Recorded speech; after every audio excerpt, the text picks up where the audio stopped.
Halo, perkenalkan kami dari kelompok 10 akan mempresentasikan hasil kerja kelompok kami yang berjudul Ekonomi Kelembagaan dan Pertumbuhan Ekonomi.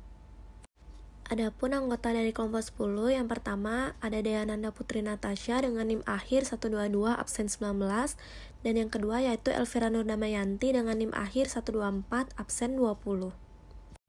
Adapun subbab materi yang akan kami bawakan yaitu yang pertama pendekatan statis spesialisasi, yang kedua pendekatan dinamis, perubahan teknologi, yang ketiga hierarki dan struktur kepemilikan korporasi, dan yang terakhir yaitu tata kelola perusahaan dan restrukturisasi korporasi. Materi yang pertama yaitu pendekatan statis spesialisasi. Salah satu model pertumbuhan ekonomi yang paling populer adalah fungsi produksi, seperti yang dikenalkan oleh Harold Domar dan Solow. Dalam model ini, pertumbuhan ekonomi utamanya difokuskan kepada faktor-faktor produksi, yakni stok modal dan tenaga kerja. Sumber daya alam termasuk tanah, kadangkala dimasukkan sebagai faktor produksi ketiga, tetapi seringkali dimasukkan sebagai bagian dari stok modal. Dalam pengertian ini, model pertumbuhan standar tidak lain adalah seri dari fungsi produksi. Pada level nasional, fungsi produksi mendeskripsikan hubungan ukuran dari tenaga kerja dan stok modal suatu negara, yang biasanya terukur dalam produk nasional bruto atau PNB. Sementara itu, pada level perusahaan atau ekonomi mikro, fungsi produksi tersebut mengabstraksikan seberapa banyak peningkatan output yang dihasilkan suatu perusahaan bila jumlah tenaga kerja atau stok modal meningkat dengan faktor produksi yang lain dianggap tetap. Filsafat pertumbuhan ekonomi berbasis faktor produksi tersebut menjadi kisah sukses pembangunan ekonomi di negara-negara kapitalis.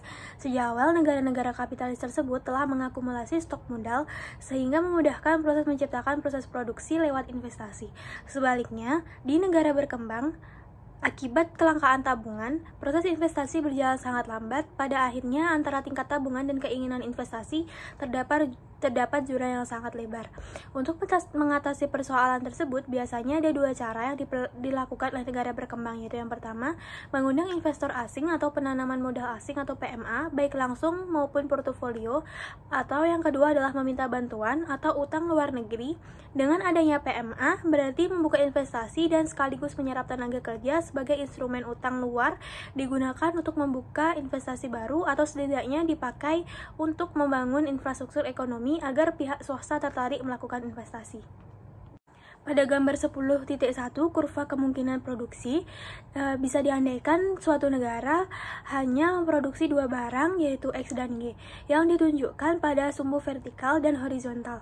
Garis kurva merupakan batas ekonomi, di mana menggambarkan batas maksimal produksi yang bisa dilakukan dengan menggunakan seluruh sumber daya yang tersedia. Titik-titik yang berada pada garis kurva tersebut merupakan yang paling efisien karena berarti ekonomi sudah memanfaatkan sumber daya secara penuh dan membuat seluruh pertukaran atau exchange yang dianggap penting. Dengan landasan pemikiran tersebut, tugas terpenting harus dikerjakan agar muncul spesialisasi adalah menciptakan kelembagaan atau institution yang efisien. Seperti yang terlihat pada bagan 10.1, indikator efisiensi kelembagaan bisa dilihat dari tinggi atau rendahnya biaya transaksi. Semakin rendah biaya transaksi yang muncul dari kegiatan atau transaksi ekonomi, berarti menunjukkan kelembagaan yang efisien, demikian sebaliknya.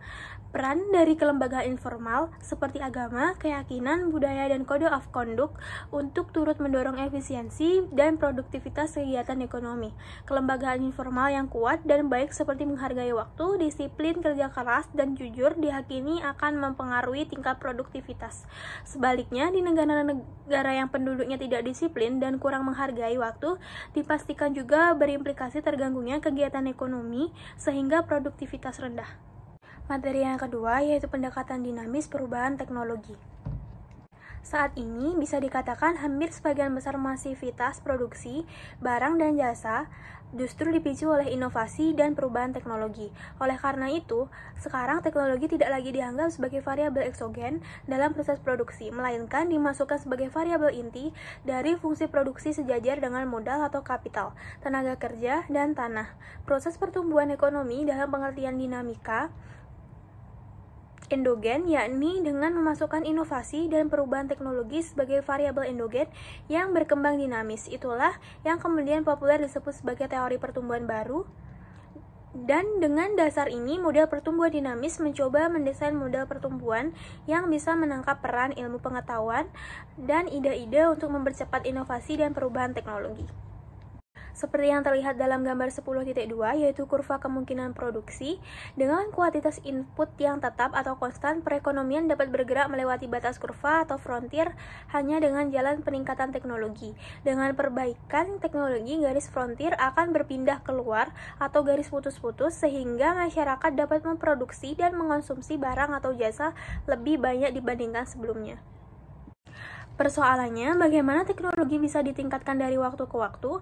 Setidaknya ada 3 jawaban mengenai hal itu, yaitu yang pertama, sebuah negara harus mempercepat dan memperkuat kreativitas manusia. Yang kedua, mengupayakan agar pasar modal atau capital market berfungsi dengan baik.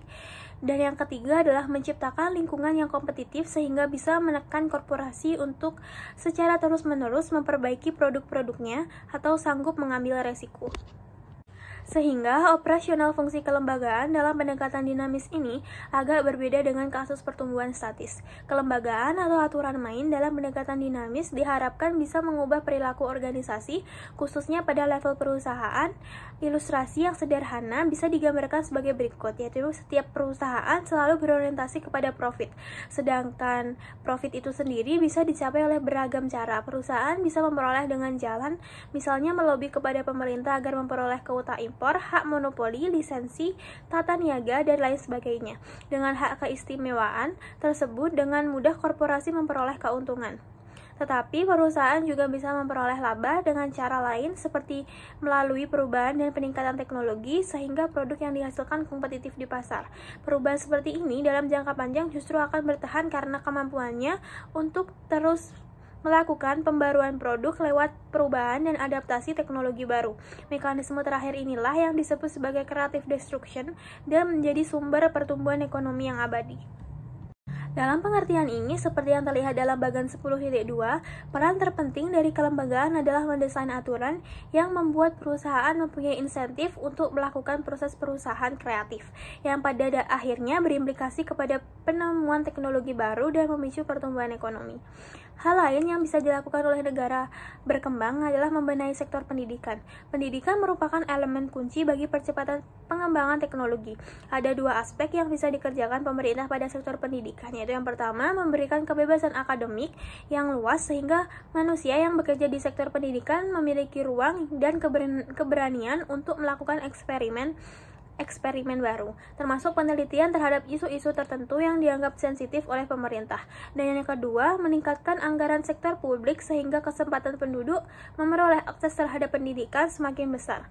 Dengan distribusi akses pendidikan yang merata, kesempatan penduduk meningkatkan pengetahuan dan keterampilan kian besar sehingga menjadi sumber penemuan ide teknologi baru. Baik, saya akan melanjutkan materi mengenai hierarki dan struktur kepemilikan korporasi. Salah satu tanda masyarakat kapitalis adalah bahwa sumber-sumber daya ekonomi dimiliki dan dialokasikan oleh organisasi-organisasi non-pemerintah, seperti perusahaan, rumah tangga, dan pasar. Pemilik sumber daya tersebut meningkatkan produktivitas melalui spesialisasi, sehingga hal ini mendorong tuntutan adanya pengorganisasian ekonomi yang memfasilitasi terjadinya kerjasama atau korporatif.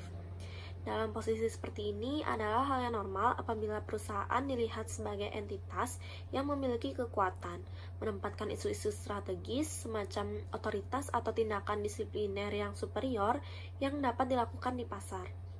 Tentu saja terdapat 2 tuntutan utama yang diminta oleh organisasi ekonomi agar sesuatunya bisa berjalan dengan baik, yakni pengukuran produktivitas input dan pengukuran penghargaan. Masalah pengukuran tersebut terkadang dapat dikerjakan melalui pertukaran produk dalam pasar yang kompetitif. Karena dalam banyak situasi pasar akan menghasilkan korelasi yang positif antara penghargaan dan produktivitas. Dengan begitu, organisasi pada dasarnya dipandang sebagai entitas problem facing dan problem solving. Tetapi usaha-usaha organisasi seringkali tidak jelas sehingga tuntutan terhadap adanya kontrol seringkali malah menyebabkan pencapaian yang diinginkan tidak terjadi. Setidaknya sampai saat ini terdapat 3 pendekatan yang berbeda dalam menjalankan organisasi ekonomi, yakni teori hak pemilikan, teori agensi atau desain mekanisme, dan biaya transaksi. Masing-masing pendekatan ini menguji organisasi ekonomi dalam skema kontrak yang semuanya berbeda dari teori neoklasik tentang perusahaan, atau yang bekerja dari pandangan kontraktual dengan menekankan pentingnya teknologi. Seperti yang terlihat pada bagian 10.3, secara umum teori organisasi ekonomi dapat dipisahkan dalam dua kategori besar, yakni kontraktual atau dari aliran kelembagaan dan non-kontraktual atau dari aliran klasik atau teknologis. Melihat organisasi ekonomi sebagai fungsi produksi. Aliran kontraktual itu masih dibagi dalam 4 klasifikasi yang lebih kecil, yakni 3 yang sudah dijelaskan di atas ditambah pendekatan pilihan publik. Pendekatan klasik tersebut ditolak oleh aliran kelembagaan karena setidaknya terdapat 3 asumsi yang dianggap salah alamat. Yang pertama yaitu batas-batas perusahaan dianggap given atau yang didasarkan pada skala dan cakupan ekonomi. Yang kedua, hak kepemilikan diasumsikan telah terdefinisikan dengan baik. Dan yang ketiga yaitu pertikaian atau pengingkaran kontrak jika ada bisa diselesaikan dengan lancar dan tanpa biaya melalui pengadilan. Dalam realitasnya, ketiga asumsi tersebut tidak dapat bekerja sebagaimana diprediksikan. Selanjutnya, Schlicht menganggap perusahaan sebagai suatu kombinasi dari 3 mekanisme organisasi berikut: pasar internal dengan pertukaran, mekanisme perintah atau komando, dan mekanisme kebiasaan atau custom. Elemen pertukaran merujuk kepada motivasi pekerja dalam struktur insentif. Oleh karena mekanisme untuk masuk ke pasar mengimplikasikan adanya tekanan kompetitif, maka agen atau pelaku ekonomi didesak untuk bereaksi terhadap perubahan harga. Pada titik ini, perusahaan sendiri menjadi sebuah pasar atau bazar. Dalam posisi ini, dunia dianggap tidak menyediakan ruang bagi munculnya komitmen, kesetiaan, dan kepatuhan. Kontrol dilakukan melalui penetapan harga insentif, sedangkan elemen komando atau perintah menyebabkan perusahaan layaknya pulau kekuasaan yang dapat menggantikan pasar. Artinya, perusahaan dalam batas-batas tertentu mempunyai otoritas untuk memutuskan kemauannya tanpa harus didikte oleh mekanisme pasar. Sementara itu, elemen kebiasaan atau tradisi melihat perusahaan semacam suku kecil dengan peran sosial yang saling menutup dan melekat dalam pembagian kerja. Proses inilah yang kemudian menumbuhkan budaya korporasi. Dalam praktiknya, suka atau tidak, perusahaan memang mendeskripsikan peranannya ke dalam ketiga pengertian tersebut, tentunya dengan derajat yang berbeda-beda berdasarkan tipe, ukuran, dan produk yang dihasilkan. Organisasi didasarkan pada seperangkat aturan, yakni semacam konstitusi yang berasal dari kontrak, sukarela, ataupun dari struktur yang mempunyai otoritas politik. Dalam praktek organisasi ekonomi yang lebih konkret, Hage dan Finsterbus mengidentifikasi 4 model organisasi yang efektif untuk diterapkan. Pertama, model birokrasi mekanik. Ini adalah model yang cocok untuk produksi dengan teknologi sederhana dalam pasar yang besar. Model ini menekankan produktivitas, efisiensi, dan produksi massal dengan modal yang intensif. Model ini rutin, hierarkis, dan sentralistis. Yang kedua yaitu model profesional organik. Model ini adalah tipe yang tepat untuk produksi dengan teknologi yang kompleks dengan pasar yang kecil. Model ini menekankan kepada inovasi, kualitas produk, dan jasa yang dibuat untuk kebutuhan pelanggan. Model ini memiliki rutinitas, hierarki, dan sentralisasi yang kecil. Ketiga, model kerajinan tradisional. Ini bentuk organisasi yang tepat untuk produksi dengan teknologi sederhana dan pasar yang kecil. Tetapi jika pasar terlalu kecil dan sederhana, produksi akan berasal dari kerajinan individual atau keluarga daripada tenaga kerja yang digaji dalam organisasi kerajinan. Yang keempat yaitu model perpaduan organik mekanik. Ini adalah model yang tepat untuk produksi dengan teknologi yang kompleks dan pasar yang besar. Model ini berusaha menekankan efisiensi dan inovasi, kuantitas dan kualitas, serta jasa maupun beragam pelanggan atau klien dan produktivitas. Penting pula dicatat terdapat 2 definisi utama tentang perusahaan di dalam literatur. Pertama, seperti yang dikenalkan oleh Alchian dan Demsetz, perusahaan adalah nexus kontrak. Menurut definisi ini, tidak ada yang unik tentang pengaturan korporasi, yaitu versi yang lebih kompleks tentang pengaturan kontrak standar. Dalam definisi kedua dari Grossman dan Hart dan Murray, perusahaan adalah kumpulan dari aset fisik yang dimiliki secara gabungan. Kepemilikan menjadi masalah karena memberi hak untuk membuat keputusan di dalam semua kemungkinan yang tidak bisa dispesifikasi secara detail sejak kontrak awal. Pada satu sisi, definisi ini memiliki manfaat membedakan antara hubungan kontrak sederhana dan perusahaan. Karena perusahaan tersebut didefinisikan dengan elemen non-kontrak, tata kelola korporasi yang berlawanan dengan pengaturan kontraktual didefinisikan sebagai efek dari elemen non-kontraktual tersebut. Untuk memfokuskan pada efisiensi maupun kualitas, Hart, Slaver, dan Visney mempertimbangkan dua jenis insentif investasi, yaitu untuk mengurangi biaya dan untuk memperbaiki kualitas atau membuat inovasi. Sementara itu, perusahaan publik sendiri biasanya dideskripsikan juga sebagai korporasi yang dimiliki oleh banyak pemegang saham. Oleh karena itu, kondisi tersebut memunculkan dua isu penting yang barangkali tidak relevan dalam perusahaan tertutup. Yang pertama yaitu pemilik. Dalam hal ini, shareholders, meskipun secara tipikal mereka mempunyai hak pengawasan mutlak dalam bentuk suara, namun tetap jumlah suaranya terlalu kecil dan banyak untuk bisa menjalankan pengawasan setiap waktu. Dalam posisi seperti ini, biasanya mereka akan mendelegasikan pengawasan sehari-hari kepada komisaris yang kemudian menurunkan delegasinya kepada pihak manajemen. Kedua, isu yang berhubungan dengan pemilik atau shareholders yang berpecah-pecah dalam satuan kecil menyebabkan tidak ada insentif untuk mengawasi pihak manajemen. Alasannya, pengawasan dianggap sebagai barang publik. Jika seorang pemegang saham mengawasi, maka perusahaan akan memiliki kinerja yang baik dan seluruh pemilik saham dengan sendirinya akan menikmati keuntungan. Baik, materi selanjutnya yaitu mengenai tata kelola perusahaan dan restrukturisasi korporasi. Dalam pendekatan ekonomi biaya transaksi, perusahaan dilihat sebagai struktur tata kelola, menggantikan pandangan aliran neoklasik yang menempatkan perusahaan sebagai fungsi produksi. Dalam pendekatan neoklasik, kuantitas input digunakan dalam proses produksi yang telah terspesifikasi, yakni melihat teknologi sebagai faktor eksogen yang akan menentukan kuantitas output atau batas efisiensi terkait dengan kuantitas output yang berjumlah banyak. Dalam tradisi ekonomi biaya transaksi, perbedaan derajat sisa stok dari input yang berlainan akan mempengaruhi perilaku pemilik modal. Ketidakmampuan untuk mengamati kualitas atau upaya akan mempengaruhi efektivitas dari input-input yang lain. Kualitas manajerial atau upaya-upaya akan menentukan seberapa baik input-input bila dikombinasikan, dan seterusnya. Dengan kata lain, organisasi dan struktur tata kelola perusahaan memiliki implikasi yang penting terhadap apa yang akan dilakukan. Oleh karena itu, sejak pandangan neoklasik mendominasi teori ekonomi dalam beberapa dekade terakhir, pendekatan yang dimunculkan oleh ekonomi biaya transaksi ini bisa disebut sebagai hal yang dramatis dan revolusioner. Sekurangnya, terdapat 3 faktor yang terlibat dalam tata kelola perusahaan, yaitu independensi direksi, kepemilikan lembaga, dan kehadiran pemegang saham mayoritas.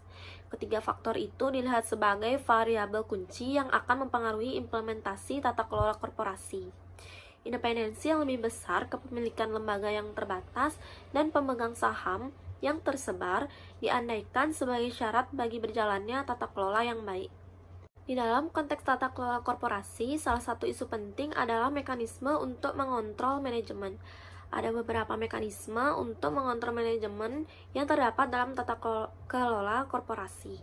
Yang pertama yaitu model komisaris, yaitu pemegang saham memilih komisaris bertindak mewakili kepentingan mereka, dan badan ini sebaliknya memonitor manajemen puncak dan meratifikasi keputusan penting.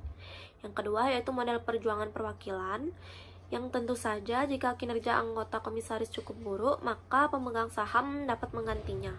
Yang ketiga yaitu model pemegang saham besar. Pemegang saham kecil memiliki sedikit insentif untuk memonitor, memanajemen, atau meluncurkan model perjuangan perwakilan. Yang keempat yaitu model pengambil alihan paksa, yaitu pengambil alihan paksa pada prinsipnya merupakan mekanisme yang jauh lebih kuat untuk mendisiplinkan manajemen, karena model ini memungkinkan seseorang yang berhasil mengidentifikasi kinerja perusahaan kurang baik bakal mendapatkan penghargaan yang besar. Dan yang terakhir yaitu model struktur keuangan. Sumber disiplin lain yang penting bagi manajer adalah adanya insentif yang diberikan melalui struktur keuangan korporasi, khususnya pilihan perusahaan dalam melakukan utang. Isu lainnya yang tidak kalah penting adalah restrukturisasi transaksi perusahaan sebagai sebuah inovasi dalam tata kelola perusahaan. Deskripsi restrukturisasi transaksi perusahaan digunakan di sini untuk merangkum sebuah cakupan pengembangan organisasi, misalnya model leverage buyouts, manajemen pembelian dari luar dan pembelian dari dalam, rekapitalisasi yang dibiayai dari utang dan pembayaran tunai, kepemilikan saham oleh pekerja, serta struktur keuangan dan sistem insentif perusahaan. Perubahan-perubahan tersebut pada akhirnya secara tipikal akan memiliki efek kepada jaminan keamanan dalam reunifikasi yang substansial dari pembagian kepemilikan dan pengawasan manajer, substitusi sebagian dari instrumen utang yang bervariasi untuk menjamin kesetaraan dalam struktur keuangan perusahaan, pengenalan insentif yang meningkat bagi investor dan atau kreditor untuk mengawasi manajer senior, dan yang terakhir yaitu introduksi insentif yang lebih besar pada puncak hierarki manajerial dan juga pada level bawah. Restrukturisasi transaksi di sini dibedakan dari akuisisi tradisional, meskipun hal itu harus dipahami dengan catatan motivasi dianggap sama. Peningkatan biaya transaksi terhadap studi organisasi dapat diterapkan dalam ketiga tingkatan analisis berikut. Yang pertama, pada struktur usaha keseluruhan. Pendekatan ini memerlukan cakupan usaha yang luas, seperti bagaimana bagian-bagian yang bekerja harus dihubungkan satu dengan yang lain. Kesatuan, perusahaan induk, dan bentuk-bentuk multidivisional harus ditangani secara cermat bila isu ini hendak diatasi. Yang kedua, atau level menengah, memfokuskan kepada bagian operasional dan bertanya aktivitas mana yang seharusnya ditampilkan di dalam perusahaan, yang mana di luar, dan mengapa. Ketiga, level analisis yang berhubungan dengan cara di mana aset manusia di organisasi. Objek analisis pada level ini memadukan struktur tata kelola internal dengan kelengkapan kelompok kerja dengan cara yang berbeda. Dengan pendekatan biaya transaksi ini, aktivitas perusahaan diupayakan memiliki desain yang efisien sehingga memiliki efek yang bagus bagi produksi. Jadi yang ditekankan di sini bukan bagaimana cara mendapatkan bahan baku yang murah atau melakukan kombinasi dari input-input yang tersedia agar menghasilkan output yang optimal, namun mengupayakan agar manajemen perusahaan bekerja secara efektif melalui kelembagaan yang efisien. Baik, sekian materi yang dapat kami sampaikan. Terima kasih.